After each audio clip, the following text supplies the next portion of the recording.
तो नमस्कार। आप लोगों का बहुत सारा फीडबैक मुझे इस बात को लेकर आ रहा था कि इस कार्यक्रम में जेएनयू के मसले पर चर्चा नहीं हुई है। आज हम उस पर चर्चा कर रहे हैं। ये बिल्कुल स्पष्ट है कि एक मसला जो है वो पूरी तरह से सियासी रंग ले चुका है। मैं हमेशा की तरह आपसे इल्तिजा करूंगा, आपसे रिक्वेस्ट करूंगा, आग्रह करूंगा कि इस फैन पेज पर मेरे आप लगातार लिखते रहिए। आप लोगों की राय मुझ तक पहुंचना लगातार बहुत जरूरी है। अब आज की खबर मूलतः यह है कि जो जेएनयू का पूरा मसला है वो अब मुझे ये बताने की तो आपको जरूरत है नहीं कि वो मसला क्या है। आप सब लोग उसको फॉलो कर रहे हैं, बहुत अच्छी तरह से जानते हैं। अब वो सियासी रंग ले चुका है और दूसरी बात कि उससे जुड़ी कानूनी कार्रवाई यानी कि अदालती कार्रवाई भी जब हो रही थी तो उसमें भी खासी इस सियासत और हंगामे के रंग की, और ये बड़ा गंभीर मसला है, ये बहुत गंभीर मसला, मैं स्पष्ट कर दूं, उसकी तस्वीरें साफ नजर आई। वो जो मार पीट के भाग रहा था उसे लोग पकड़ रहे थे, मैंने क्या करा उसका? नहीं करा, मारते पीटते दिख रहा है, नहीं मारा यार। लेकिन बीजेपी विधायक ओपी शर्मा ने क्या किया, इसे बताने से बेहतर दिखाना होगा। फैसला आप खुद कर लें। ये वाकया तब हुआ जब मानहानि मामले में वित्त मंत्री अरुण जेटली के साथ ओपी शर्मा कोर्ट से निकल रहे थे। तभी पाकिस्तान के समर्थन में किसी ने नारेबाजी कर दी। वो जो मार पीट के भाग रहा था उसे लोग पकड़ रहे थे, मैंने क्या करा उसका? नहीं करा, मारते पीटते दिख रहा है, नहीं मारा यार। तो जेएनयू से शुरू हुआ जो पूरा बवाल है ये अब कोर्ट पहुंच चुका है। सियासत इस पर कसकर होने लगी है। साथ में ये भी बहुत स्पष्ट है कि एक तरफ ब्लॉगबाजी हो रही है, उस पर आलोचना हो रही है, एक तरफ नेता जाके जेएनयू में लड़कों को, वहां के छात्रों को, वहां के लोगों को एड्रेस कर रहे हैं, एक तरफ माफी मांगी जा रही। तो सब कुछ जो सियासी स्वरूप में संभव हो सकता है, सियासी स्वरूप में जो संभव हो सकता है वो हो रहा है। बीजेपी अध्यक्ष अमित शाह के मुताबिक कांग्रेस अपनी हताशा में देशद्रोही ताकतों को बढ़ावा दे रही है। उन्होंने राहुल गांधी पर जेएनयू में देश विरोधी और पाकिस्तान समर्थक नारे लगाने वाले छात्रों के पक्ष में बयान देने के आरोप लगाते हुए माफी मांगने को कहा। बीजेपी का कहना है कि देश विरोधी ताकतों का समर्थन दुर्भाग्यपूर्ण है। देश की जनता जानना चाहती है कि अभिव्यक्ति की आजादी का मतलब अब जन गुरु का समर्थन है। देश की जनता जानना चाहती है कि अभिव्यक्ति की आजादी का मतलब संसद पर हमले का समर्थन है। जेएनयू के मुद्दे पर अलग अलग राजनीतिक दलों की तरफ से भी प्रतिक्रियाएं लगातार आ रही हैं। लेफ्ट नेता डी राजा ने इस पूरे मामले पर पीएम की चुप्पी को लेकर सवाल उठाए हैं। If he has evidence, he must share the evidence. अगर उनके पास कोई सबूत है तो वो उनको देश के सामने लेकर आए, वो बताएं कि उनको किस सोर्स से ये जानकारी मिली, उनको ये सब शेयर करना चाहिए। And how he makes such statements in public, he must share. कितनी गंभीर बात को गृह मंत्री इतने हल्के से ले जाए, ये साफ साफ दिखाता है कि पूर्वानुमान से इसने ये बात कही। गृह मंत्री ने, एबीवीपी ने जो घिनौनी हरकत की है जेएनयू के कैंपस में, उसको बचाव में ये लगे हुए हैं। तो विपक्ष क्या सवाल पूछ रहा है? विपक्ष ये सवाल पूछ रहा है कि अगर आपके पास कोई सबूत है तो उसे सामने रखिए। अभी तक जो भी हाफिज सईद को लेकर बात सामने आई है वो फेक ट्विटर अकाउंट के माध्यम से आ रही है, लेकिन गृह मंत्री ने बयान दिया इस मामले में कि इस तरह की घटना के पीछे हाफिज सईद भारत की आतंकी परिस्थितियों पर जो प्रहार हुए हैं, पाकिस्तान से जन्म लेने वाले आतंकवाद से, उसका एक बहुत बड़ा चेहरा है, कॉन्स्पिरेटर है, आका है। राजनाथ सिंह ने उसके पीछे से होने की बात कही है।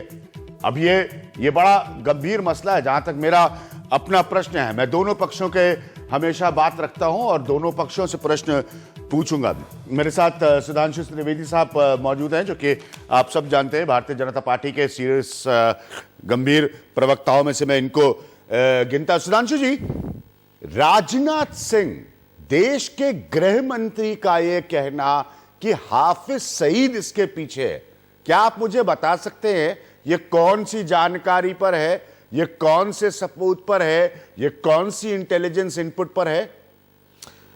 अभिज्ञान जी, राष्ट्रीय सुरक्षा जैसे संवेदनशील विषयों पे सरकार किन तथ्यों, किन साक्ष्यों, किन स्रोतों के आधार पे जानकारी लेती है, यह सार्वजनिक विवेचना और व्याख्या का विषय नहीं होता। यह बात कल गृह मंत्रालय ने भी स्पष्ट किया है। दुर्भाग्य की बात क्या है, एक और तथ्य भी है। आतंकवाद और राष्ट्र विरोधी लोग किन माध्यमों का प्रयोग करते हैं, प्रचार प्रसार के लिए कैसे प्रयोग करते हैं, कब तक प्रयोग करते हैं, यह भी सुरक्षा और जांच एजेंसियों का विषय है, ना कि सार्वजनिक विवेचना का विषय। ट्विटर का तो कहीं उल्लेख ही नहीं है राजनाथ जी के बयान में। लेकिन आप मुझे एक मिनट बिल्कुल मैंने आपके पॉइंट को एक्सेप्ट कर लिया कि आपको कहां से सरकार में बैठे जानकारी हासिल हो रही है। हम उस तौर तरीके, माध्यम, उसके सिस्टम को आप नहीं बताइए, लेकिन आप यह जरूर बता दीजिए कि जानकारी क्या है, ताकि उससे आप पॉलिटिकल पॉइंट स्कोर कर सके। आप हाफिज सईद का नाम लीजिए कि वो जेएनयू की घटनाओं के पीछे है। जेएनयू में जो नारेबाजी हो रही है उसको कोई नहीं जस्टिफाई करेगा, लेकिन आप ये नाम लेकर आप अपनी बात रख लें, उससे आप पॉलिटिकल पॉइंट स्कोर कर दें। और अगर प्रश्न पूछा जाए तो भाई ये राष्ट्रीय सुरक्षा का मामला है, हम नहीं बताएंगे हमें कहां से जानकारी हासिल हुई। हाँ अभिज्ञान जी, आपने बहुत सही बात कही कि यह जानकारी क्या है तो बहुत साफ है। यदि जेएनयू में यह बात बोली गई कि कश्मीर की आजादी तक और भारत की बर्बादी तक, तो ये both in letter and spirit, यानी विचार और भाव दोनों में वही चीज तो है जो हाफिज कहता है। भारत के टुकड़े टुकड़े होंगे इंशाअल्लाह, यही तो हाफिज कहता है। बताइए इसमें कहीं कोई शब्द में भी अंतर आ रहा है? नहीं, एक और चीज, हाफिज ये कहता है, मैंने अपने कार्यक्रम के इंट्रो में भी कहा कि हाफिज सईद, और आप जानते हैं मैं इस बात को 26/11 की घटना से कहता आ रहा हूं कि हाफिज सईद एक वो चेहरा है जो हमारे लिए कॉन्स्पिरेटर है, हमारे खिलाफ आतंकी घटनाओं को हिंदुस्तान में अंजाम देने वाले लोगों में से उसको कॉन्स्पिरेटर्स में गिना जाता है। सरकार की ये पोजीशंस है, अभिज्ञान प्रकाश की ये पोजीशन नहीं है। इसीलिए क्या हम ये समझे, ये कहना कि वो कश्मीर के बारे में क्या कहता है या पाकिस्तान में रहकर पाकिस्तान के बारे में क्या कहता है, और उससे हम ये तय कर लें कि वो जेएनयू के पीछे है, ये एक अलग बात है। लेकिन क्या हम तथ्यों पर आधारित ये कह रहे हैं कि हाँ वो जेएनयू के किसी घटना के पीछे, या स्टूडेंट्स के किसी भाषण में हाफिज सईद के लोग वहां से नारेबाजी कर रहे हैं, ये एक अलग पोजीशन है। आपने अभिज्ञान जी बिल्कुल सही कहा कि हाफिज सईद एक षड्यंत्रकारी है, कॉन्स्पिरेटर है। यह धारणा किसकी है? भारत की सुरक्षा एजेंसियों की है, भारत की न्याय व्यवस्था की है। ठीक है, मगर ये उन लोगों की नहीं है। ये तो वही लोग हैं ना जो आज बोल रहे हैं, जो हाफिज सईद को हाफिज साहब कहा था कांग्रेस के नेताओं ने। ये वही लोग हैं, जब नरेंद्र मोदी जी दिसंबर में पाकिस्तान गए तो पाकिस्तान की सत्तारूढ़ और विपक्षी सारे दलों ने एक स्वर में स्वागत किया।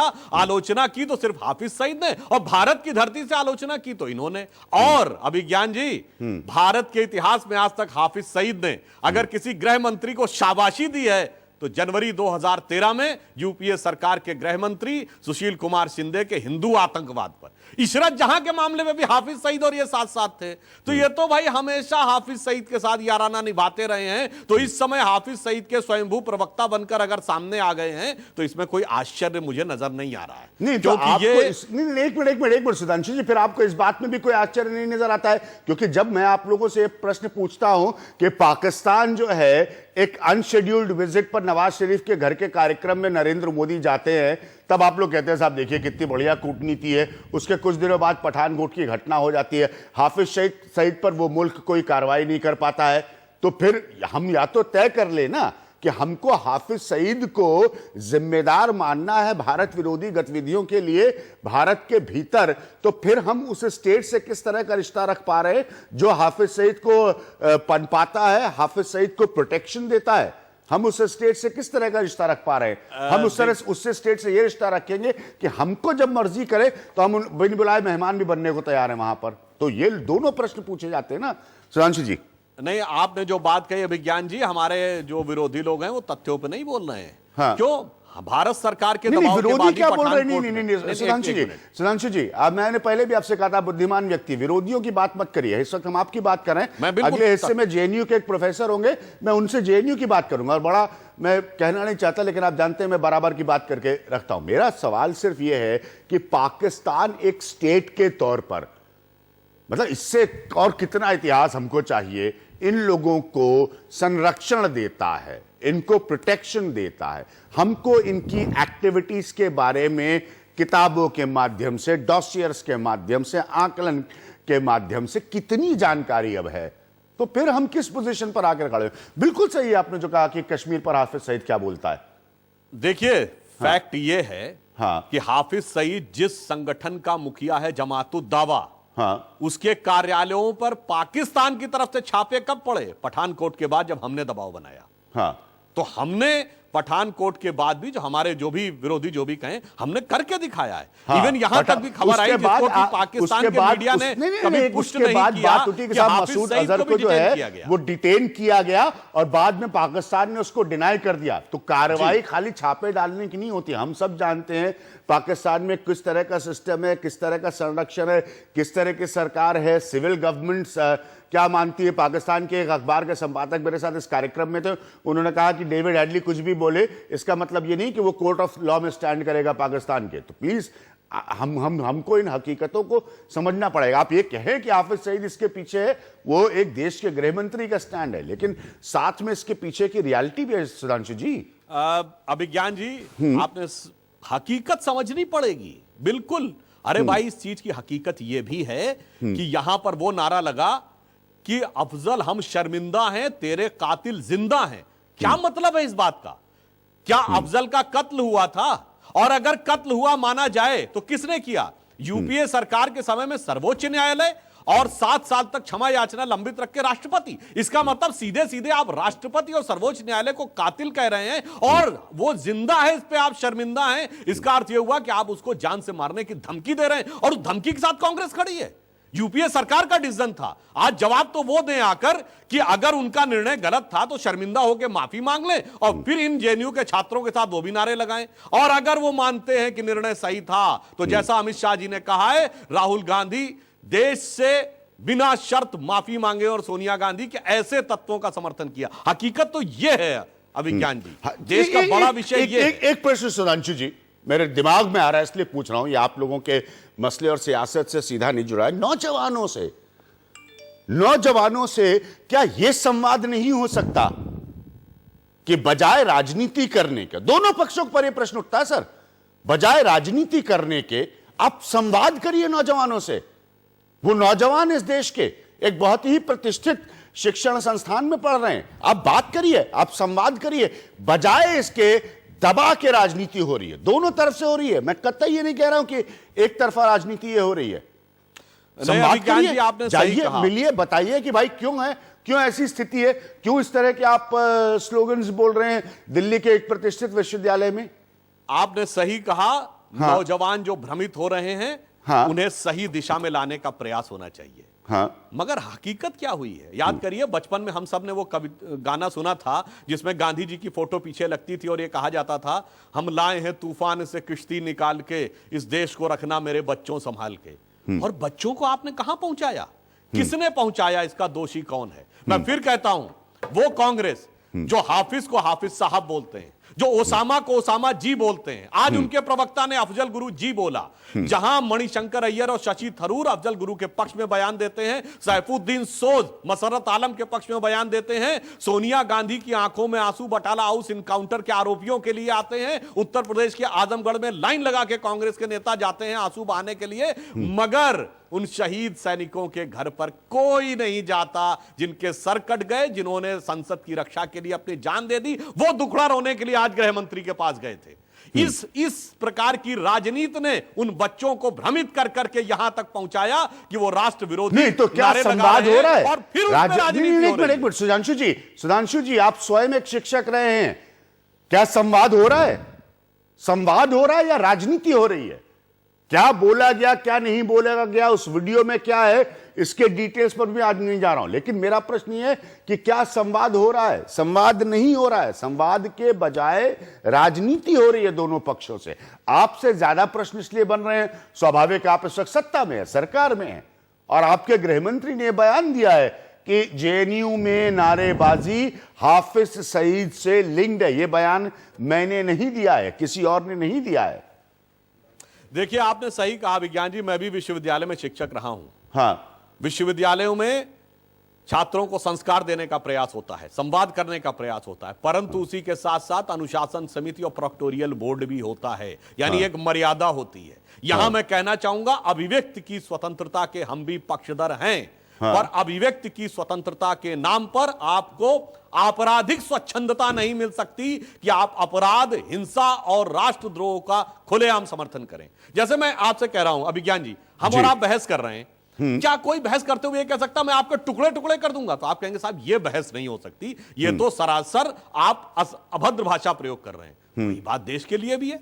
मैं टुकड़े टुकड़े कर दूंगा, बर्बाद कर दूंगा, ये संवाद की भाषा नहीं है, ये जिहाद की भाषा है, और इसे कतई स्वीकार नहीं किया जा सकता। ठीक है, बस एक आखिरी पॉइंट, चूंकि आपने भाषा, और मैं आपके साथ हूं इस पॉइंट पर मैं आपके साथ हूं, लेकिन आपको यह भी बताना चाहूंगा कि फेसबुक पर, मेरे फैन पेज पर जिस तरह की भाषा लिखी जाती है, जो लोग बताते हैं अपने आप को भारतीय जनता पार्टी के समर्थक, वो आप और हम यहां पर शेयर तक नहीं कर सकते, क्योंकि भाषा और शब्दों और नारेबाजी का ये मूल प्रश्न है। इसलिए सुधांशु जी, ये भी मैं शेयर करना चाहूंगा, और इस पर तमाम कार्यक्रम में पहले कर चुका हूं। तो भाषा ही संवाद का जरिया है, इसमें कोई दो राय नहीं। आप अच्छी भाषा बोलते हैं, भाषा ही संवाद का जरिया है। आपके पार्टी में, जिनको मैंने बहुत गौर से करीब से देखा, अटल बिहारी वाजपेयी जैसे लोग थे जो भाषा जानते थे, लेकिन भाषा आज क्या बोली जाती है, आपने सही कहा, वो कितनी आपराधिक बन जाती है बोलते बोलते, ये तो कोई नहीं एड्रेस कर रहा है। देखिए, सोशल मीडिया पर कोई किसी का समर्थक जो भी भाषा प्रयोग करता है, यदि वह अभद्र है, अनुचित है, तो हम उसकी भर्त्सना करते हैं जी। मगर अभिज्ञान बहुत ही अभद्र सुधांशु जी, बहुत ही अभद्र, एक मिनट, मतलब मैं उसी बहुत अभद्र पे आ रहा हूं। गालियों की भाषा बहुत अभद्र सुधांशु जी। अभिज्ञान जी, यही छात्र, यही तत्व अभी केवल चंद दिन पहले प्रधानमंत्री श्री नरेंद्र मोदी के लिए क्या भाषा प्रयोग कर रहे थे, उससे ज्यादा निकृष्ट भाषा कोई हो सकती है? ये नारेबाजी, धरना प्रदर्शन था। इसे आप अभिव्यक्ति की स्वतंत्रता कहते हैं? इसे आप उसी तरह की भाषा सोशल मीडिया पर मेरे लिए भी इस्तेमाल होती है, और मैं उनसे फिर भी कहता हूं, जरा भाषा पर संयम रखिए। इतनी अभद्र कि आप और हम एक दूसरे को निजी तौर पर भी जानते हैं लंबे वक्त से, हम इस टेलीविजन के बाहर की बातचीत में भी वो भाषा ना प्रयोग करें। तो इसीलिए मेरा ये प्रश्न है सुधांशु जी। मैं ये सिर्फ एक बात कहना चाहूंगा कि आपने बिल्कुल सही कहा। बॉटम लाइन क्या होनी चाहिए? राजनैतिक विरोध की खुली स्वतंत्रता है, पर राजनीतिक विरोध के नाम पर राष्ट्र विरोध की स्वतंत्रता नहीं हो सकती। सेकंड थिंग, आपको कोई भी आंदोलन करने की स्वतंत्रता है, पर कोई भी आंदोलन हिंसा या आतंकवाद का प्रत्यक्ष या परोक्ष समर्थन करता नहीं हो सकता। तीसरी बात, आपको धरना प्रदर्शन करने की स्वतंत्रता है, पर अभद्र और अश्लील भाषा का प्रयोग करने की स्वतंत्रता नहीं दी जा सकती। हमारा बेंचमार्क ये है, इसीलिए अमित शाह जी ने आज कहा है कांग्रेस अपना बेंचमार्क क्लियर करे। ठीक है, सुधांशु त्रिवेदी, हमसे बात करने के लिए बहुत बहुत शुक्रिया। जैसे मैंने कहा, पहले बात भारतीय जनता पार्टी से, और आप जानते हैं इस प्रोग्राम की खासियत, हम बराबर की बात करते हैं। एक मेरे लिए बहुत सम्मानित व्यक्ति मौजूद हैं, प्रोफेसर प्रवीण झा। प्रोफेसर झा और हमने बहुत कार्यक्रम किए हैं आर्थिक मसलों पर। बात करेंगे हम अब जेएनयू के परिवेश से। आप सब जानते हैं कि वो सदस्य भी हैं जेएनयू टीचर्स एसोसिएशन के। जो बात मैं लगातार सुधांशु त्रिवेदी से कर रहा था, क्योंकि उन्होंने कहा शुरुआत में कि साहब सरकार को जानकारी कहां से मिलती है, यह बात हम आपसे सार्वजनिक नहीं कर सकते। राजनाथ सिंह ने कहा है कि हाफिज सईद जो है वो जेएनयू की घटना के पीछे हो सकते हैं। ये इतना सियासी मसला क्यों बन रहा है? छात्रों से संवाद क्यों नहीं हो रहा है? जांच होगी, मैंने आप लोगों के एसोसिएशन की प्रेस रिलीज भी पढ़ी, लेकिन छात्रों से कोई डायलॉग क्यों नहीं हो रहा है? दुर्भाग्य है कि ये पॉलिटिसाइजेशन इतना तेजी से क्यों हुआ? क्योंकि छात्रों ने एक एक्स तरह की जबान बोली, जो मुझे पक्के तौर पर पता है, इसकी निंदा आप भी करेंगे, कोई नहीं एक्सेप्ट करेगा। तो तब से मैं ये देख रहा हूं कि सब मसला एक नेता वर्सेस दूसरे नेता वर्सेस एक सियासी विचारधारा वर्सेस दूसरी सियासी विचारधारा के बयानों का बन गया है। नहीं, लेकिन अभिज्ञान अगर इसमें हम ये देखें कि जो जेएनयू स्टूडेंट्स यूनियन की तरफ से, चूंकि अभी एक तरह से हमले का शिकार स्टूडेंट्स यूनियन है, बहुत डायरेक्टली, बहुत प्रत्यक्ष तौर पे। एक्सप्लेन करिए सर, मैं चाहूंगा। बिल्कुल बिल्कुल, उसके साथ साथ जितना समय मैंने उनको दिया उतना समय आपको देना चाहूंगा। नहीं, तो मैं इस संदर्भ में ये कहना चाहूंगा, अगर आप उनके बयान देखें, उसमें मुझे कोई ये बताए कि क्या अनुचित है। कन्हैया जो प्रेसिडेंट था, अगर आप उसकी बात सुने, जो उसने कहा 9 तारीख, जिस दिन की घटना है ये, उस दिन कहा है, और उसमें जैसे वो कहता है, we have full faith in this country's constitution, if anyone raises a finger against India's constitution, be it the Sanghis और anyone else, we will not tolerate that finger। और इसी तरीके से अगर उस स्पीच को आप लेकिन प्रवीण जी, यही लोग कंफ्यूज कर रहे हैं, मैं जानता हूं, मैं आपसे जानना चाह रहा हूं, क्योंकि सवाल यह है कि वो स्पीच के दौरान, जिसके वीडियो भी उपलब्ध है, आप उसका टेक्स्ट लेकर आए हैं, उसके दौरान जो नारेबाजी हुई, समस्या तो वहां से शुरू हुई। सही कह रहा हूं मैं गलत तो आप मुझे नहीं, तो क्या वो उस तरह की भाषा, उस तरह की नारेबाजी, जिसको आज भारतीय जनता पार्टी कह रही है कि वो नारे जो है, अभी सुधांशु त्रिवेदी कहे कि वो वही कश्मीर पर राय रखते हैं जो हाफिज सईद की राय है, तो इन दोनों को जोड़ा गया है, क्या उसको हम जस्टिफाई कर सकते हैं? क्या उसको हम सही करार दे सकते हैं? जो भी एक जो संस्थागत तरीके से इस तरीके की बातों का कहीं से कोई समर्थन निश्चित तौर पर नहीं किया जा सकता। किसी की जो भी व्यक्तिगत राय है वो एक अलग बात है। वैसे तो पीडीपी एग्जैक्टली यही बात करती है, जो बच्चे कह रहे थे, जो बाहर वाले शायद थे, अभी तक किसी को पता नहीं चला वो कौन से ऐसे थे स्टूडेंट्स थे भी कि नहीं, ये भी नहीं पता है। लेकिन निश्चित तौर इसीलिए ज्यादा है कि स्टूडेंट्स थे भी या नहीं थे, या उनकी वो ओपिनियन, जिसे अंग्रेजी में अब एक्सट्रीम कहा जा रहा है एक वर्ग के लोगों से, क्या वो कितनी तथ्यात्मक थी इस बात से कि क्या वो जो जेएनयू की ओपिनियन रिप्रेजेंट कर रही थी कि आप पूरे जेएनयू पर हमला बोल दीजिए?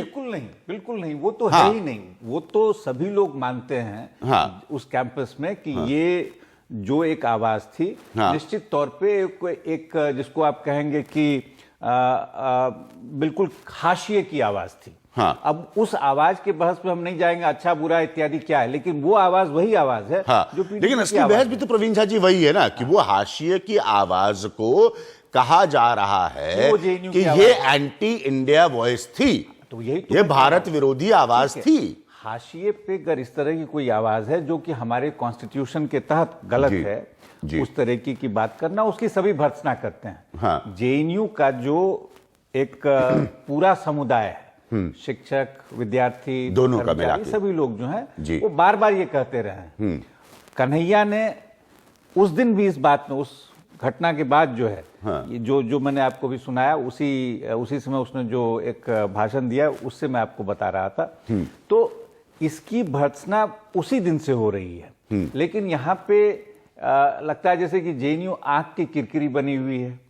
अब इस पे आपको जैसे भी हो, क्या आप कन्हैया पर होने वाली किसी कार्रवाई को सही या गलत ठहराते? जो हुआ ये बिल्कुल गलत हुआ है, कन्हैया के खिलाफ जो हुआ है, क्योंकि उसने कुछ भी नहीं कहा। उस पूरे स्पीच में एक तो नंबर 1 कोई नारेबाजी नहीं की जिसको आप कहेंगे कि ये एंटी इंडिया स्लोगन है। ठीक है। नंबर 2, जो नहीं, कोई नारेबाजी ऐसी नहीं हुई जो एंटी इंडिया स्लोगन। नहीं, मैं कन्हैया के बारे में। अच्छा, कन्हैया ने ऐसा कुछ भी नहीं कहा। ठीक है। अच्छा, उसके अलावा उसने जो एक भाषण दिया, उसमें ऐसा कुछ भी नहीं है जिसको आप कह सकते हैं कहीं से भी उस एडिशन की नहीं, क्योंकि आज अमित शाह ये कह रहे हैं कि राहुल गांधी माफी मांगे। मेरी प्रॉब्लम इस बात से भी है कि नहीं, एक मिनट इस बात से भी है कि जिस किस्म का इसका राजनीतिकरण हुआ है, छात्रों से संवाद नहीं हो रहा है, इसका दबा के राजनीतिकरण, मैं बार बार कह रहा था पहले भी और अभी भी कह रहा हूं आपसे, आपका बहुत सम्मान करता हूं मैं, कि दोनों तरफ से हुआ है, किसी ने कोई कमी नहीं छोड़ी है। मतलब जैसे कि राजनीति में होता है कि धड़ से एक मुद्दा मिला और नेता स्पॉट पे पहुंच गए अपने अपने हिस्से की विचारधारा से प्रेरित बयान देने का।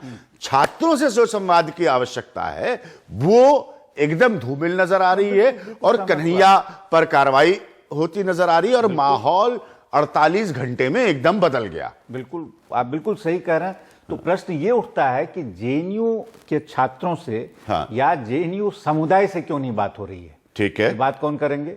ये बात करना चाहिए। अगर गृह मंत्री का ये मानना है कि जो हुआ वो इतना बुरा था, इतना गलत था कि इसके लिए जेएनयू समुदाय से हमें बात करनी चाहिए, उसमें वो हिचकते क्यों हैं? जेएनयू क्या हम ये जान पाएंगे? मेरे निर्देशक बार बार कह रहे हैं समय कम है, निर्देशक जी थोड़ा सा समय दीजिए, आपसे नवनीत जी अनुरोध है, क्या हम ये जान पाएंगे? क्योंकि आप कह रहे हैं कि ये भी नहीं पता ये छात्र कौन थे।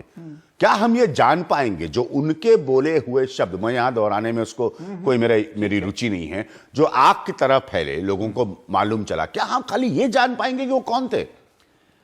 ये जानकारी निश्चित तौर पे अगर कोई जेएनयू की तरफ से, सरकार की तो जिम्मेदारी यही है, सरकार नहीं मुंह मोड़ सकती अपनी जिम्मेदारी से। जेएनयू प्रशासन ने भी अपनी एक इंक्वायरी इंस्टीट्यूट की, जी मैं जानता हूं, इसीलिए पूछ रहा हूं। उसके तहत जो है निश्चित तौर पे वो जानकारी मिल सकती है। वो इतना भी मुश्किल काम नहीं है, क्योंकि जो भी वहां थे उनसे बातचीत करके ये जानकारी मिल सकती है।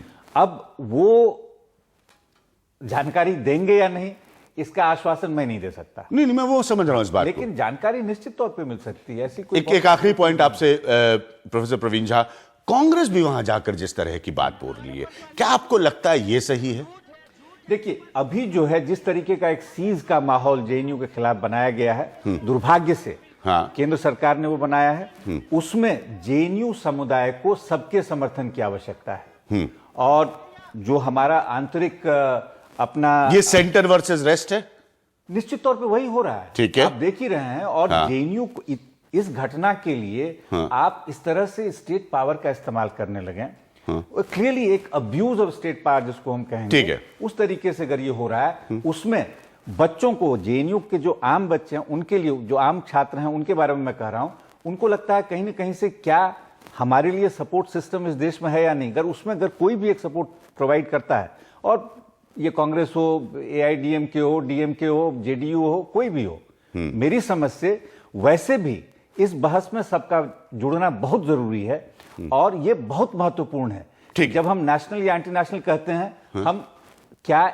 एक किसी खास सर्टिफिकेट को मान लें? ठीक है, ये पॉइंट है प्रवीण झा, हम वापस इस पर चर्चा करेंगे। हमारी हमेशा आर्थिक मसलों पर चर्चा होती है। बहुत बहुत शुक्रिया। प्रवीण झा को आपने सुना, सुधांशु त्रिवेदी को आपने सुना, दोनों पक्षों को आपने सुना। मैं ये पॉइंट फिर भी रख कर जाऊंगा, जेएनयू के जितने भी विद्यार्थी मुझे सुन रहे हो, कि छात्रों से संवाद इस स्थिति में सीखिए बहुत सी बातें जो पुराने राजनेता ही कह के गए। जब विपदा आती है तो समझाइए, बात करिए और उन लोगों को मौका कम दीजिए जो विपदा से लाभ उठाकर टकराव कराना चाहते हैं। आप मेरी बात समझ रहे हैं?